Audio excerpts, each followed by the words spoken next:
दोस्तों बताते हुए बहुत खुशी हो रही है कि सनी पांडे का जो सॉन्ग था दिल का बीमा वाला तो 10 लाख लोगों ने देख लिया। बता दूं कि गाना का रफ्तार धीरे धीरे बढ़ता जा रहा है और इतना प्यारा सॉन्ग था कि बढ़ना ही था और लोगों का प्यार मिल रहा है। दोस्तों बता दूं कि इस राइटर का नाम सोनू यादव जी ने लिखा था। इस गाने को बड़ा बेहतरीन लिखा था और बड़ा मस्त सॉन्ग था। दिल का बीमा सोच समझ के गाना को लिखा गया था। आजकल जो धोखा देते हैं, जो लड़कियां धोखा देती है अपने प्रेमी को, उनको मतलब फरमा के इस गाने को लिखा गया था। उनको देखते हुए तो बड़ा ही सुंदर सॉन्ग था, बड़ा मस्त सॉन्ग था और इस पे रील दबा के लोगों ने बनाया और ये गाना अभी भी यूट्यूब पे बहुत ही मस्त चल रहा है और आप लोग का प्यार मिल रहा है और सपोर्ट मिल रहा है। ऐसे ही सभी गाने को प्यार दुलार दीजिए ताकि एक कलाकार को सपोर्ट मिले और आगे बेहतर करने की कोशिश करें। तो धन्यवाद, नमस्कार। आप देख रहे थे नई बस्ती ब्लॉग और मेरा नाम अर्जुन।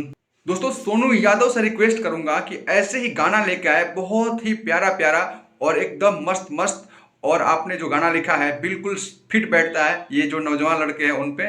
और ऐसा ही गाना आप फिर लेकर आइए जो कि धमाल मचाए और यूट्यूब पे और इंस्टाग्राम पे बड़ी ही मस्त तरीके से वायरल हो। जैसे इस गाने को लोगों ने रील का वायरल कराया और यूट्यूब पे भी इसका मतलब 10 लाख व्यूज आ चुका है। तो सोनू पांडे जी, बहुत बहुत धन्यवाद आपको भी।